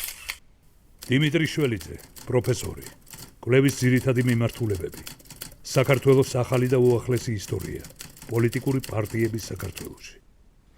ერთ-ერთი ასეთი პრობლემა მას ჰქონდა ის, რომ თავისი ბიოგრაფია გაეწმინდა ეგრეთ წოდებული შავი ლაქებისაგან. ეს აზრი განსაკუთრებით განმტკიცა ერთმა გარემოებამ. საქმე იმაშია, რომ 1932 წელს ბერლინში გერმანულ ენაზე გამოქვეყნდა ასეთი წიგნი სტალინი და საქართველოს ტრაგედია. ამ წიგნში დასაბუთებული იყო, რომ სტალინი, ესე იგი, არის ძველი რევოლუციონერი, რომელიც ახდენდა ექსპროპრიაციებს, ტერორისტულ აქტებს და ყველა მკვლელობისა და ყველა ტერორისტული აქტის უკან იდგა. მათ შორის სტალინის ბრალს დებდა ეს ავტორი, რომ ის ილიას მკვლელობის უკანაც იდგა. არა პირდაპირ, არამედ აი ამ ბოროტმოქმედების შესახებ იცოდა. ყველაზე დიდი უბედურება კიდე ის იყო, რომ ავტორი გახლდათ იოსებ სტალინის ძველი მეგობარი, გორის სემინარიიდან და თბილისის სემინარიიდან, მისი კურსელი, ჯგუფელი, ემიგრანტი იოსებ ირემაშვილი. ეს წიგნი გახმაურდა, რა თქმა უნდა და სტალინმა ალბათ მაშინ მიიღო გადაწყვეტილება, რომ აი ამ ილიას მკვლელობას როგორმე გამიჯნოდა მისი სახელი. დაიწყო ილიას პიროვნების რეაბილიტაცია, რაც შედეგიანი აღმოჩნდა სტალინისათვის. შედეგიანი აღმოჩნდა გიგლა ბერბიჭაშვილის სამართლებრივი დევნაც. ამით არა მხოლოდ დიდი ბელადი, არამედ კომუნისტური პარტიაც გაემიჯნა წიწამურის ტრაგედიას. იოსებ ირემაშვილის მოსაზრებები უკვე სერიოზულ ეჭვს იწვევდა. თუმცა სტალინს შესაძლოა უფრო შორს მიმავალი გეგმების ჰქონოდა. გამორიცხული არაა, რომ ილიას სახელის სამოწევით მას ფილიპე მახარაძის და სერგო ორჯონიკიძის თავიდან მოცილება სურდა. თანაპარტიელების მიმართ სტალინს პირადი ანგარიშსწორების სურვილი ამოძრავებდა. მან თავიდანვე აითვალისწინა ფილიპე მახარაძე და საშუალო დონის ლიტერატურს უწოდებდა მას. ალბათ შემთხვევითი არაა ისიც, რომ მახარაძე ბერბიჭაშვილის სასამართლომდე ცოტა ხნით ადრე გარდაიცვალა. სერგო ორჯონიკიძისა და სტალინის ურთიერთობები კი 1930-იანი წლებიდან დაიძაბა. ორჯონიკიძე სტალინის მოწინააღმდეგეთა რიგებს შეუერთდა. საქმე იქამდე მივიდა, რომ საბჭოთა კავშირის კომუნისტური პარტიის ერთ-ერთ ყრილობაზე ორჯონიკიძე პარტიის გენერალური მდივნის პოსტიდან სტალინის გადაყენებას მიემხრო. მაშინ გადარჩა სტალინი, მაგრამ ორჯონიკიძე იმ დროს აი ამ სტალინის მოწინააღმდეგეთა მხარეს აღმოჩნდა და ამას რა თქმა უნდა იოსებ სტალინი ესე ადვილად არ დაივიწყებდა და სულაც არ არის შემთხვევითი, რომ შეიძლება ის ვერსია რაღაც საფუძველი აქვს, რომ ილიას მკვლელობა აი ამ ორჯონიკიძის წინააღმდეგ უნდა გამოყენებულიყო და არც ის უნდა იყოს შემთხვევითი, რომ მან თავი მოიკლა 1937 წელს სერგო ორჯონიკიძემ ეგებ ამ ნიადაგზეც კი. ბოლოს და ბოლოს რით იყო განპირობებული ილიას ფიზიკური ლიკვიდაცია? თუ ილია აღარ იქნებოდა, მაშინ ჩვენ შეიძლება ჩამოვთვალოთ ეს გარემოებები, რეები არ განხორციელდებოდა. პირველ რიგში ილიას სახით ეროვნულ მოძრაობას რუსეთის ზედა პალატაში, პარლამენტის ზედა პალატაში, ამ უმაღლეს საკანონმდებლო ორგანოში აღარ ეყოლებოდა თავისი წარმომადგენელი. მეორე, ეროვნულ დემოკრატიული პარტია არ შეიქმნებოდა, ანუ ეროვნულ მოძრაობას თავისი პოლიტიკური პარტია არ ეყოლებოდა. შეიძლება რომ ეს მეორე გარემოებად აღვნიშნოთ, მიზეზად აღვნიშნოთ. მესამე, იმ შეთანხმებას, რომელსაც მიაღწიეს ილიამ და სოციალ-დემოკრატებმა ერთმანეთში, ძალა დაეკარგებოდა და სოციალ-დემოკრატები ხელგახსნილები იქნებოდნენ, რომ ავტონომიის წინააღმდეგ ებრძოლათ. 1906 წელს ცნობილი ქართველი მრეწველისა და ქველმოქმედის დავით ზარაჯიშვილის თაოსნობით ილია ჭავჭავაძე სოციალ-დემოკრატიული პარტიის ლიდერებს ნოე ჟორდანიას და ისიდორე რამიშვილს შეხვდა. შეხვედრაზე საკმაოდ მნიშვნელოვანი პოლიტიკური გარიგება შედგა. ილიას დაპირდნენ, რომ თუ სახელმწიფო სათათბიროში საქართველოს ავტონომიის მოთხოვნის საკითხს დასვამდნენ, ქართველი სოციალ-დემოკრატები ნეიტრალურ პოზიციას დაიკავებდნენ. ილიას ფიზიკური ლიკვიდაცია სიტუაციას რადიკალურად ცვლიდა. მეოთხე, ავტოკეფალური მოძრაობა თავის ყველაზე დიდ მხარდამჭერს და მფარველს დაკარგავდა ილიას სახით და ავტოკეფალური მოძრაობა თუ არ შეწყდებოდა, ძალიან შეფერხდებოდა და ეს ასეც მოხდა სხვათა შორის. კიდევ იყო ერთი გარემოება, მზადდებოდა საქართველოში, კერძოდ თბილისში, ეგრეთ წოდებული ქართველი ხალხის პეტიცია, რომელსაც 2-3 კაცმა მოაწერა ხელი. ხელმომწერთა შორის ილია ჭავჭავაძეს უნდა ყოფილიყო. რამდენადაც იურიდიულ პოლიტიკური დოკუმენტი მისი თანამოაზრის და საზოგადო მოღვაწის ვარლამ ჩერქეზიშვილის ორგანიზებით მომზადდა. ამ აქტით ქართველები რუსეთის იმპერიის მიერ 1783 წლის გეორგიევსკის ტრაქტატის დარღვევას აპროტესტებდნენ და ეროვნული სახელმწიფოს აღდგენას მოითხოვდნენ. 1907 წელს ვარლამ ჩერქეზიშვილმა პეტიცია ჰააგის საერთაშორისო სამშვიდობო კონფერენციას მიაწოდა, რომელსაც 45 სახელმწიფოს წარმომადგენელი ესწრებოდა. ჰააგის კონფერენციაზე ჩაიტანეს ეს პეტიცია, მაგრამ ის დღის წესრიგში არ შეუტანიათ. ვერ მოახერხეს ქართველმა მოღვაწეებმა. ილიას სიცოცხლის შემთხვევაში ეს იმხელა ავტორიტეტი იყო და თავისი თანამდებობითაც, დეპუტატობითაც იმხელა ძალა ჰქონდა, რომ საქმე შეიძლებოდა სხვანაირად წასულიყო. იმ პერიოდში საზოგადოება რუსეთის იმპერატორის ნიკოლოზ მეორისა და ილია ჭავჭავაძის მოსალოდნელ შეხვედრაზეც ალაპარაკდა. ამბობდნენ, რომ ილია იმპერატორთან შესვლას და საქართველოს ავტონომიის შესახებ საუბარს აპირებდა. სხვადასხვა გადმოცემებით ნიკოლოზ მეორე დაინტერესებული იყო, რომ საქართველოსთვის გარკვეული სახის ავტონომია მიენიჭებინა. ამ მოსაზრებას ადასტურებს ისიც, რომ ილიას სიკვდილის შემდეგ 1907 წლის 19 დეკემბერს იმპერატორმა საქართველოს სამეფო ტახტის მემკვიდრედ ელისაბედ ბაგრატიონი აღიარა. თუ ილია აღარ იქნებოდა ცოცხალი, მაშინ საქართველოში ძალიან ძნელი იქნებოდა მეორე ისეთი კაცის პოვნა, რომელიც ჯერ ერთი იმპერატორთან შევიდოდა და მეორე შეიძლება ბევრი შესულიყო, მაგრამ პატრიოტიზმი არავის არ ეყოფოდა და იმისი ენერგია და იმისი სურვილი, რომ ავტონომიაზე დაეწყო საუბარი ნიკოლოზ მეორესთან. და ბოლოს ეს ყველაზე ადვილი შესამჩნევია, ეროვნული მოძრაობა, ეროვნული სახელმწიფოებრივი მოძრაობა და ეროვნული პოლიტიკური ძალების კონსოლიდაცია, რომელსაც ილიას ხელი მართავდა, თუ შეიძლება ასე ითქვას, ილიას სახით, ილია თუ აღარ იქნებოდა ცოცხალი, ეს კონსოლიდაცია არც მოხდებოდა და ვერც მოხდა. ილიას ეროვნულ იდეოლოგიას უამრავი მტერი ყავდა რუსეთის ხელისუფლებაში. ეროვნული მოძრაობის ლიდერს მწვავედ უპირისპირდებოდნენ იმპერიის მემარჯვენე პოლიტიკური პარტიები და სპეცსამსახურები. ილიას ებრძოდნენ რუსის სასულიერო პირების, რომლებიც საქართველოს ეკლესიის ავტოკეფალიის წინააღმდეგ გამოდიოდნენ. მწერლის ფიზიკური ლიკვიდაციით ასევე დაინტერესებული უნდა ყოფილიყო სოციალ-დემოკრატიული მუშათა პარტიის ექსტრემისტული ნაწილი. საქართველოში ამ პარტიის მესეურები უკვე წლების მანძილზე ახდენდნენ ილიას პიროვნების ხელყოფას. ცდილობდნენ მისი სახელის დაკნინებას და დისკრედიტაციას. ვინ ყოფილიყო ყველაზე დაინტერესებული ილიას მკვლელობით? თქმა უნდა, პირდაპირ ხელს ვერ დავადებს, მაგრამ რუსეთის ხელისუფლება იმ პირობებში, როცა სოციალ-დემოკრატია ისედაც გადამტერებული იყო ილია ჭავჭავაძესთან, თვითონ არ ჩაერეოდა საქმეში, თვითონ არ განახორციელებდა ამ მკვლელობას.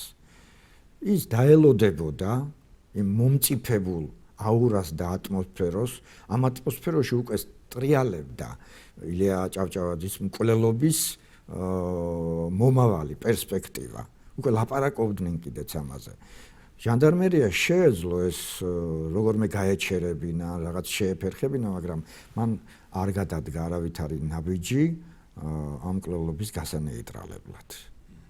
იმიტომ რომ ქართველები ჩაიდენდნენ ამ საშინელებას, არა, ასე გამოდის. მათი გათვლა ამ შემთხვევაში სწორი იყო. ასეც მოხდა.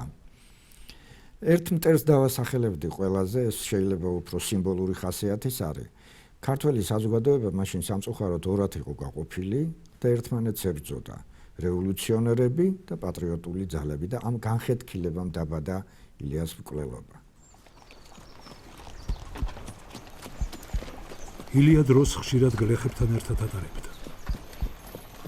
გლეხობა ეს უმრავლესობაა ქართველების. ეს სული და გულია ჩვენი იმედებისა.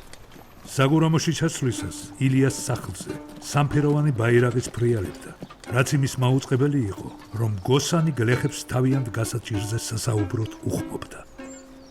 მწერალი ბატონყმობის გაუქმების შემდეგ გლეხების მიწებით განთავისუფლებასაც ითხოვდა, რის გამოც ერთ-ერთ შეხვედრაზე მას ხანჯლითაც დაემუქრდნენ. კმათა განთავისუფლების პირველ ხანებშივე მთელი მათ მიერ ხმარებული საკომლო სახლკარის მიდამო მათი ხვედრი ვენახები უსასყიდლოდ დაუთმე და ხელშეუხებელ საკუთრებად დაუმტკიცე. რევოლუციის დასაწყისში 1905 წელს კი თბილისში მყოფი ილია თავის მოურავს მოსე მემარნიშვილს ასე წერდა. თუ ვინცობა მან საგურამოში ჯარი გამოვიდა, შენ თვითონ ჩადი და ვინც უფროსია, ჩემმა გიერსთხოვე ხალხი არ დააშინოს. ჩვენ თვითონ მოვრიგდებით თქო. თუ მაინცა და მაინც არ დაიშალონ, მაშინვე ფაეტონი გამომიგზავნე. მე თვითონ ამოვალ და მე თვითონ ვერთხოვ უფროსს, მან და რა იმოქმედონ რა და ხალხი ტყუილუბრალოდ არ გააფუჭო.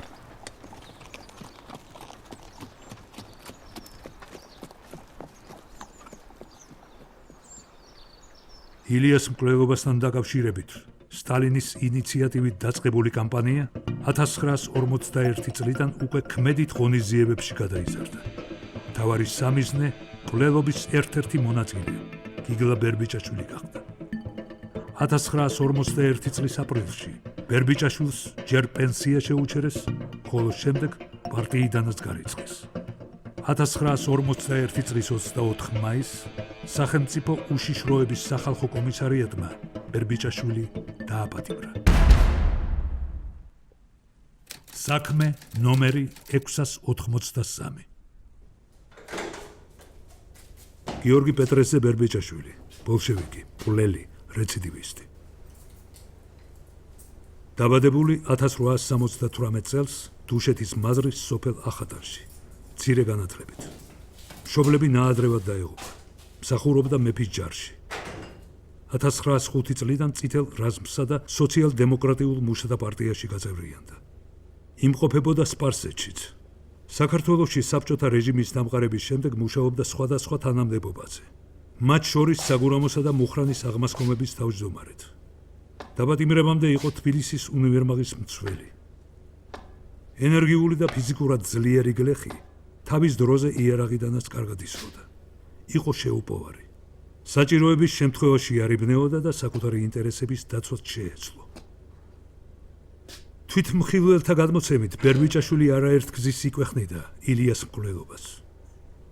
დაკავებული თავდაპირველად კატეგორიულად უარყოფდა ამ ფაქტს, თუმცა ახატანელი გლეხის სიმტკიცე საბჭოთა უშიშროებამ მალევე გატეხა. ბერბიჭაშვილმა სამდღიანი ფიქრის შემდეგ 1941 წლის 7 ივნისს გამოძიებას სასურველი ჩვენება მისცა.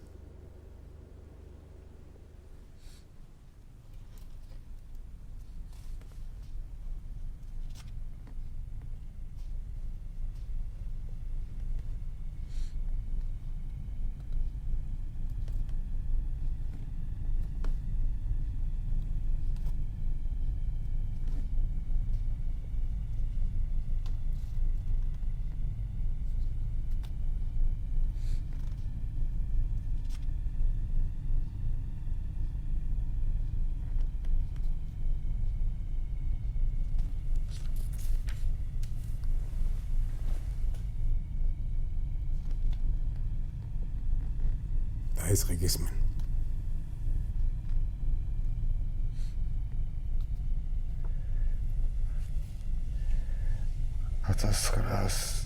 შვიდი წელი იყო.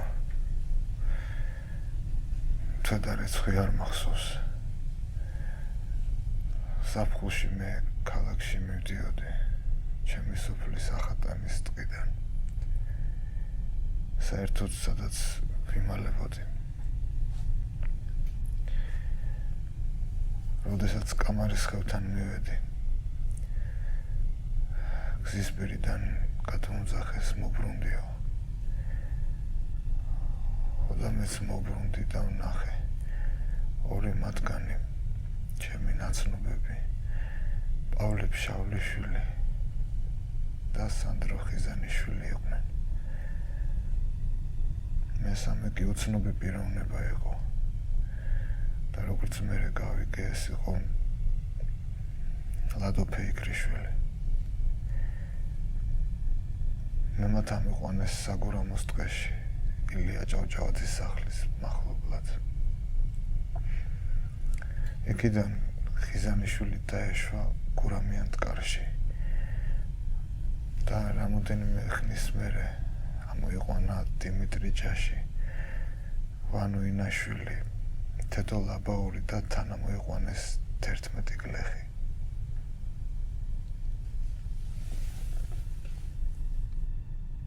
რას ამბობდა ამ შეხვედრაზე დიმიტრი ჯაში?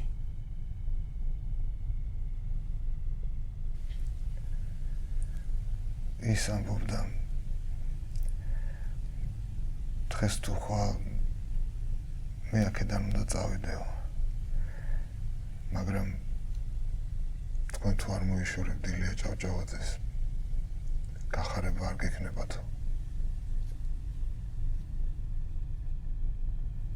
რა გადაწყვეტეთ ტყეში? ტყეში გადავწყვეტეთ ილია ჭავჭავაძის მოკლა.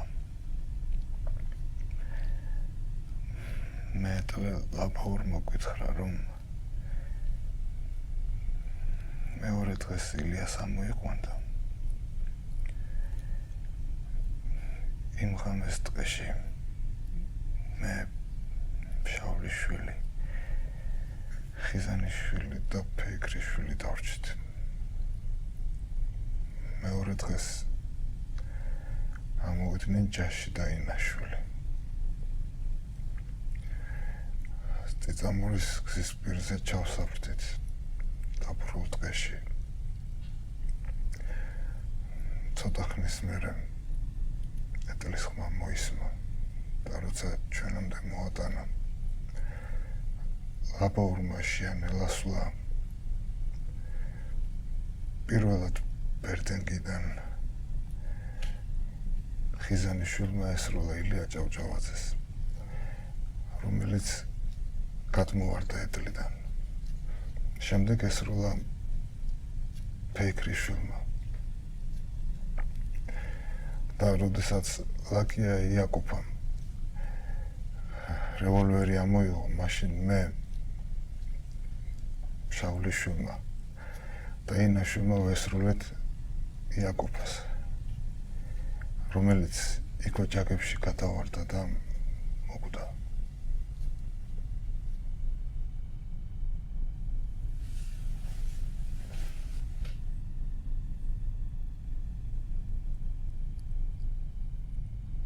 კარგი. გაიყვანეთ.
იმ დროს მოქმედი სისხლის სამართლის კოდექსი კვლევობისათვის დახვრეტას არ ითვალისწინებდა.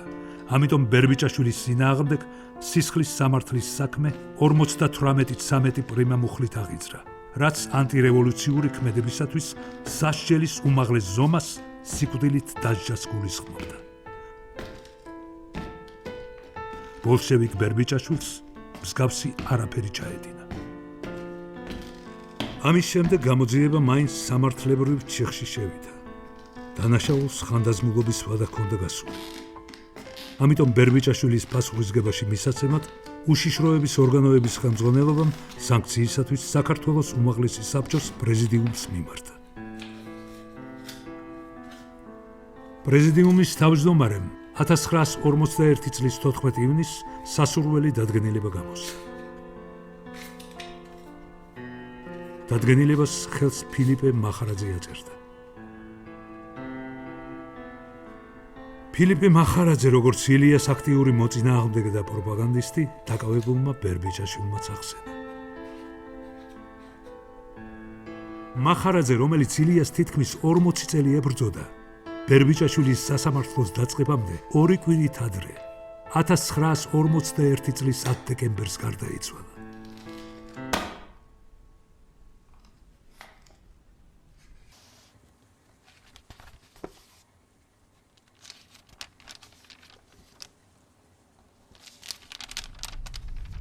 მიუხედავად იმისა, რომ სასამართლო მეორე მსოფლიო ომის ფონზე მიმდინარეობდა, ყველაფერი დაგეგმილი სცენარის მიხედვით წარიმართა.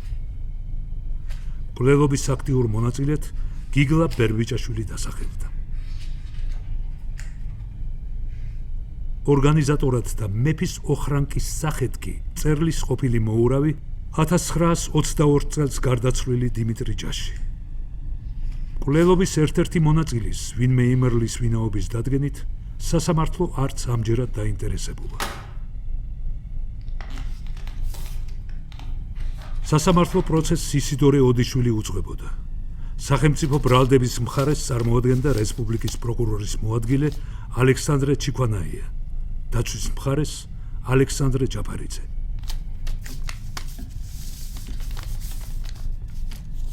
სასამართლოს ხდომები, რომელსაც დაახლოებით 90 დამსწრე ყავდა, დახურულ რეჟიმში ტარდებოდა. ილიას მკვლელობაში აქტიური მონაწილეობის გარდა, ბრალდების მხარემ ბერბიჭაშვილი პარტბილეთის თაღლითური გზით მიღებასა და კომპარტიის წევრად თავის გასაღებაშიც დაადანაშაულა. ამით რეჟიმმა ბერბიჭაშვილის ბიოგრაფიიდან პარტიული წარსული ერთი ხელის მოსმით ამოშალა.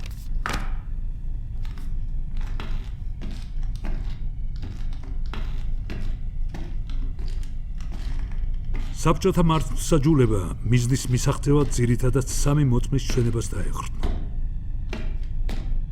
ერთ-ერთი მათგანი დუშეთის მაზრის ყოფილი უფროსი ყარამან ფაღავა იყო.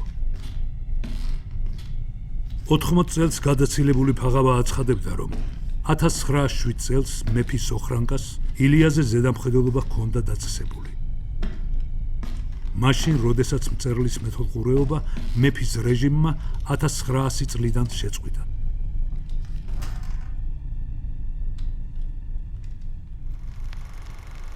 ფაღავა ილიას ყოფილ მოურავს დიმიტრი ჯაშს ჟანდარმერიის აგენტადაც ასახელებდა.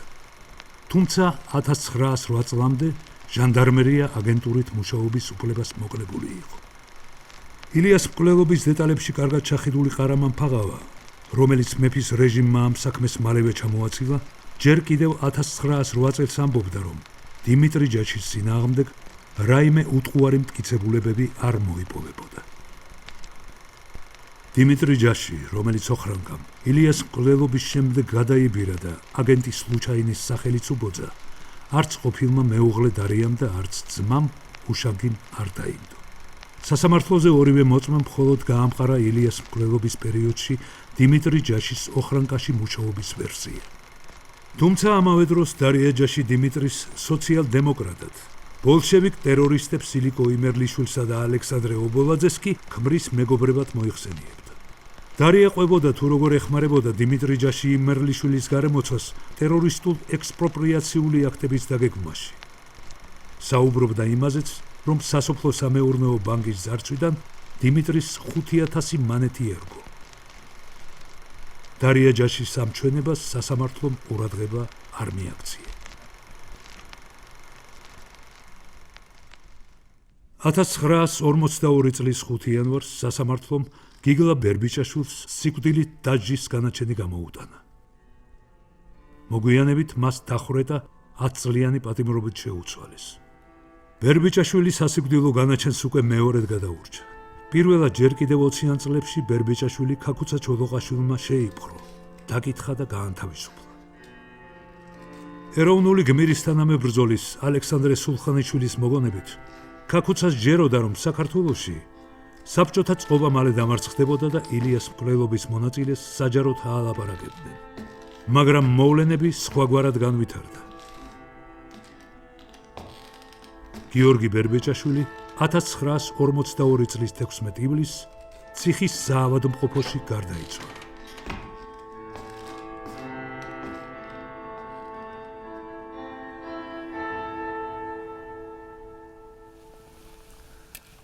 ამამდან 21 წლის შემდეგ დარია ჯაშმა მისი მეუღლის მიმართ წაყენებული ბრალდება საბჭოთა პროკურატურაში გაასაჩივრა.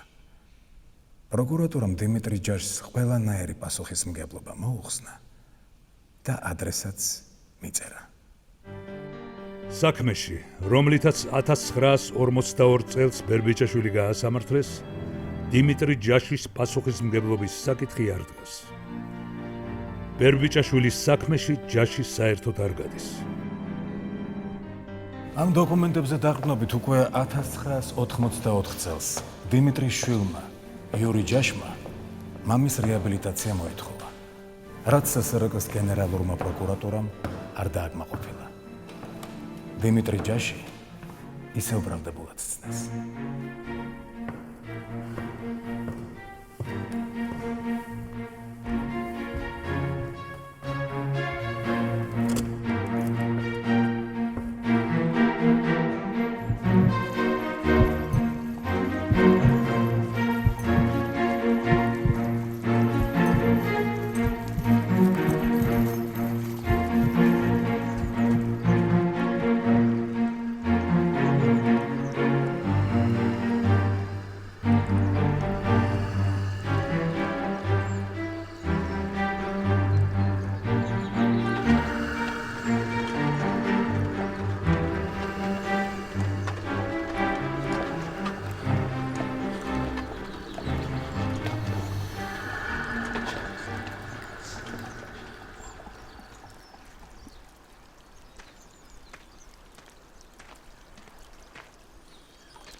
მამაო ჩვენო,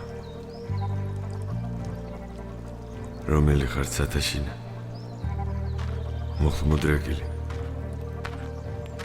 ლმობიერი ვდგევარ შენ წინა, არც სიმდიდრის, არც დიდების თხოვნა არ მინდა, არ მინდა ამით შეურაცხო, მე ლოცვაც მინდა. არამედ მწყურს მე განმინათლდეს ცით ჩემი სული შენგან ნამცნების სიყვარულით აღმენთოს გული რომ ერთადვისაც რომელთ თუნდა გულს ლახვარი მკრა გთხოვდე შეუნდა შეუნდა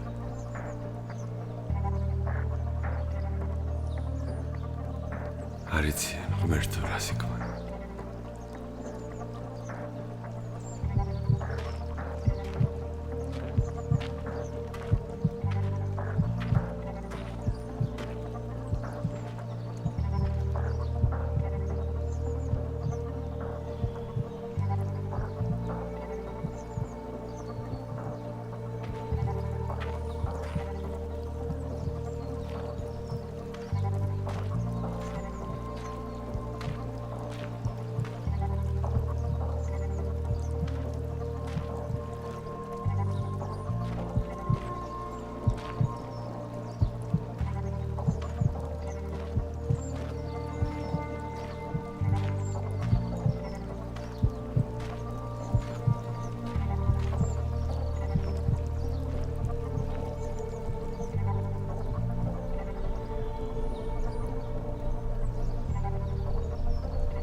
წიწამურის ტრაგედიის შემდეგ ილიას მკვლელობის 4 ძირითადი მონაწილე გამოიკვეთა.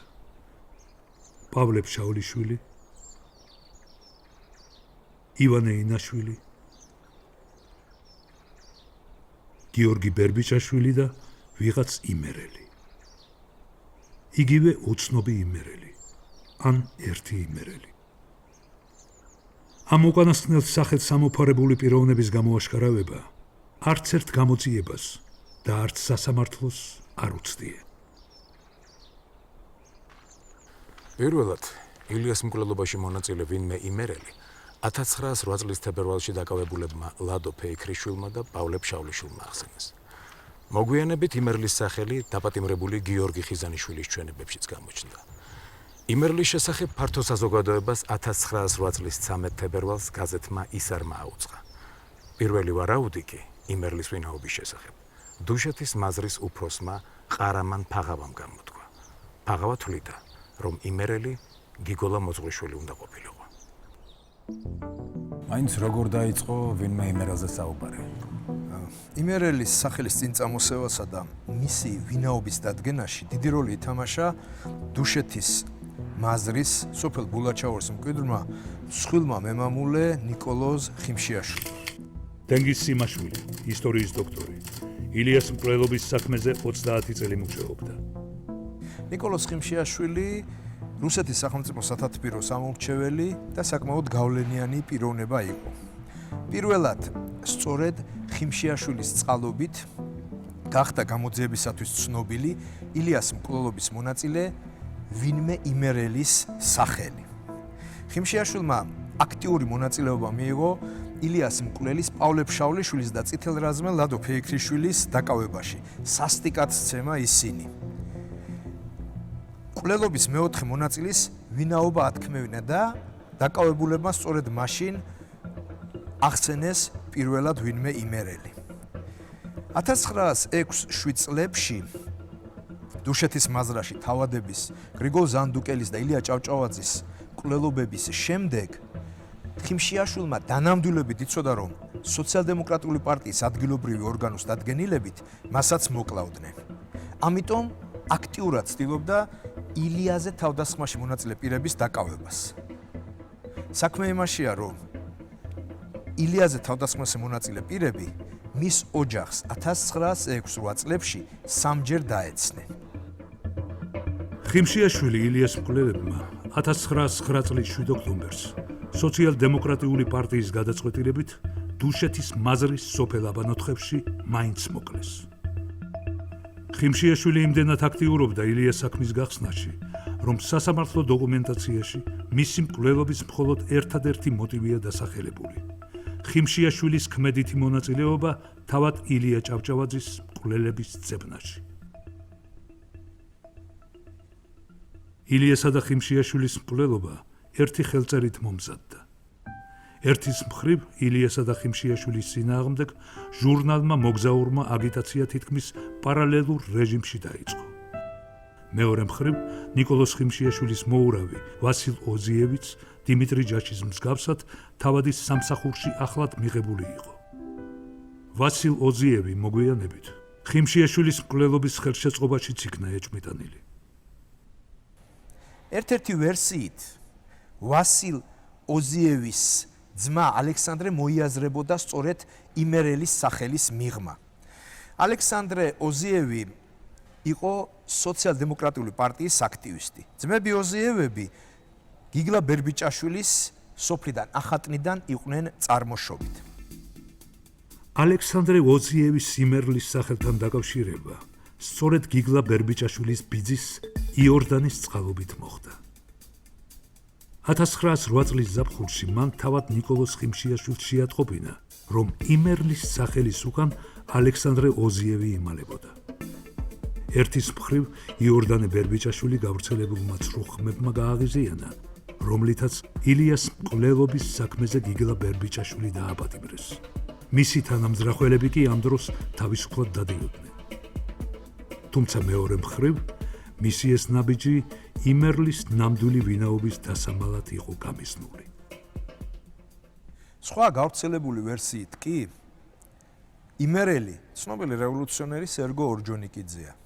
ამ ვერსიის გავრცელებაზე თავდაპირველად ლავრენტი ბერიამ იზრუნა 1930-იანი წლების მეორე ნახევარში, რომელსაც შემდგომ პერიოდში და განსაკუთრებით 1980-იან წლებში ეროვნული მოძრაობის აღმავლობის ხანაში ახალ-ახალი ზეპირი გადმოცემები და უსაფუძვლო მოგონებები დაემატა. ვინ იყო იმერელი?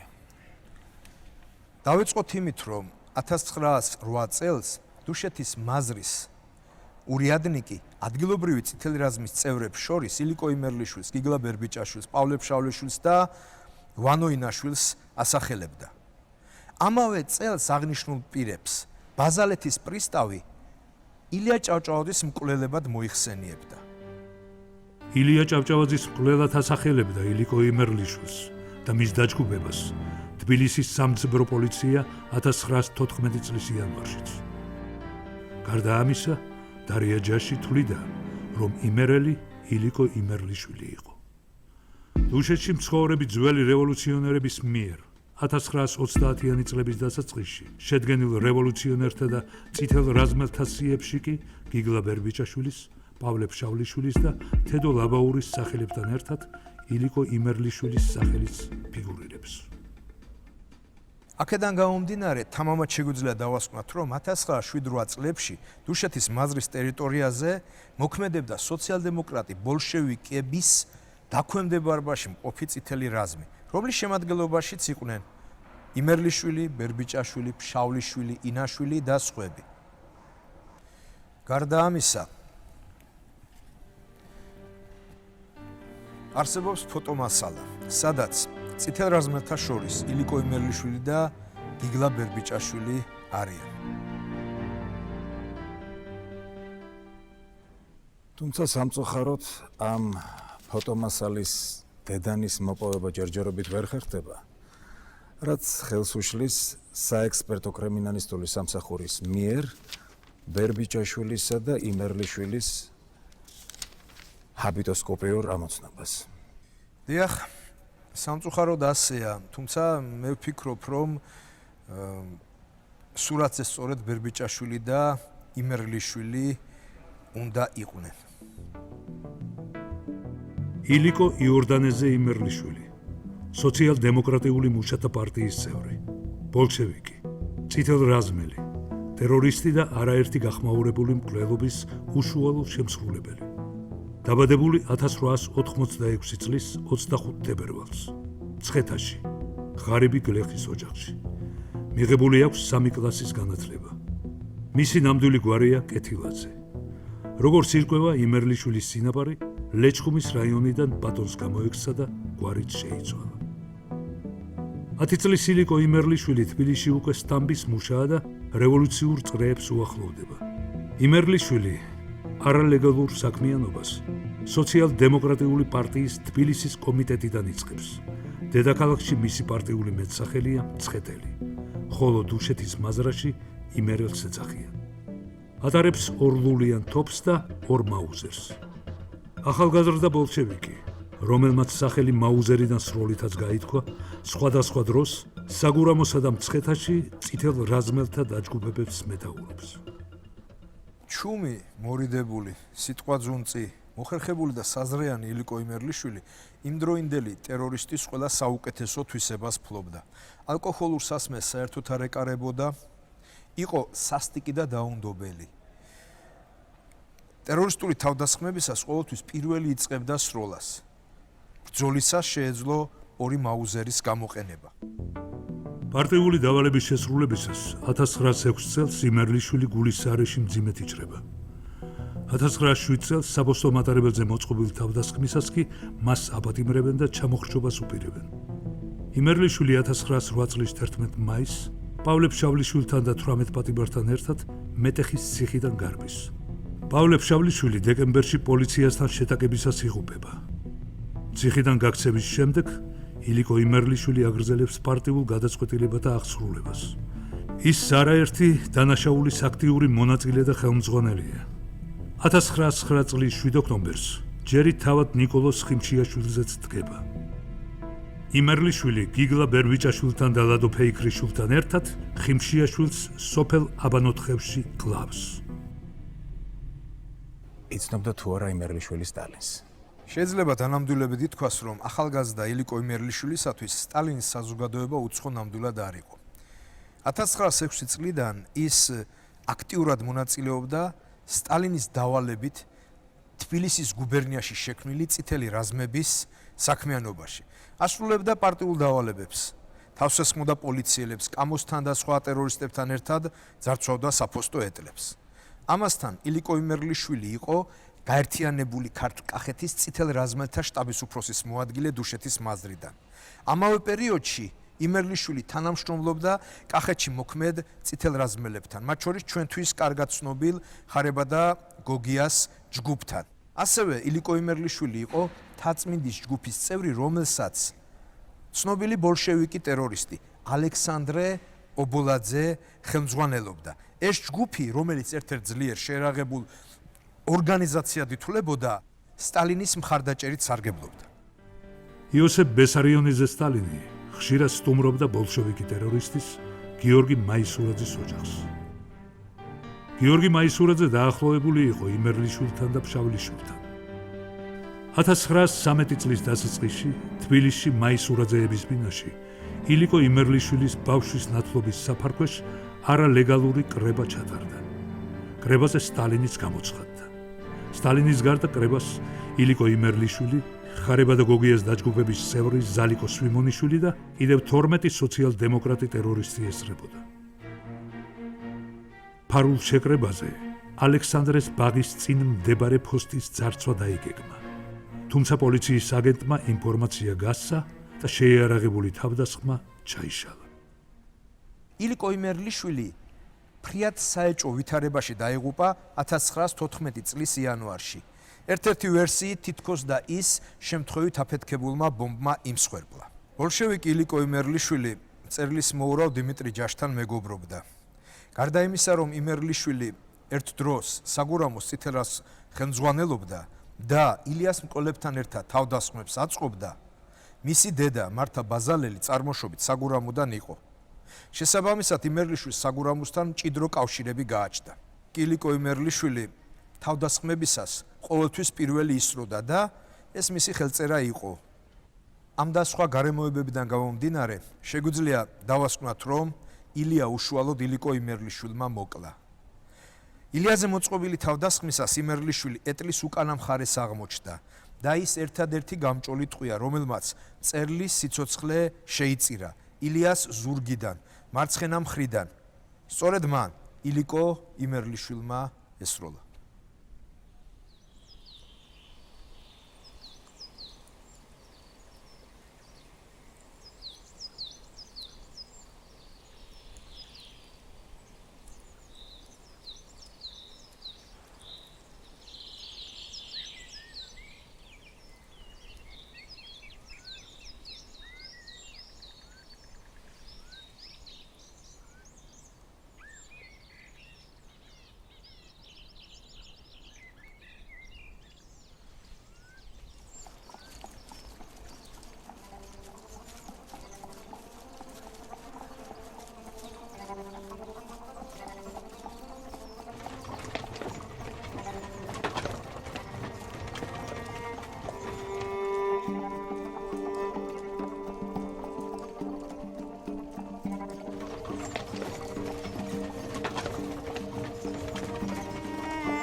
თუ საქართველოს სიკვდილი უწერია, შენ ხარ ბედნიერი, რომ მას გაასწარი და მისი სიკვდილის საკუთარი თვალით არ ნახე. ხოლო თუ საქართველოს სიკვდილი არ უწერია, მასთან ერთად შენ იქნები უკვდავყოფილი.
ამ ამბიდან 80 წლის შემდეგ საქართველოს მართლმადიდებლურმა ეკლესიამ ილია წმინდანად შერაცხა.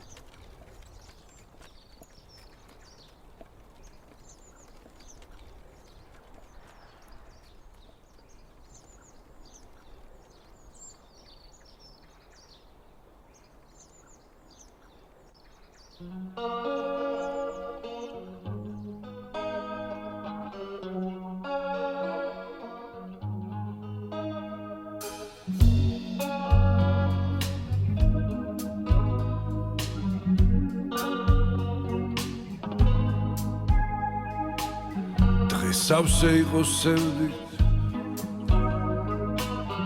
იმედით ვირთობდით უგულო აღმოჩნდა ბედი ცხოვრება ხრუბელს გამოს ბგერები გემები მინდა უმღერო მას ნოტები ფიქრები ვერ გავატანექა წლები გარბიან მოდიან დრო მოდის გიხუჭავს თვალს მე რომ შემეძლოს დროის შენახვა ვაჩუქებდი მას ბგერების გემები მინდა უმღერო მე ნოტები ფიქრები სევდით სავსე იყო და ბგერები გემები მინდა უმღერო მას ნოტები ფიქრები გავატანექა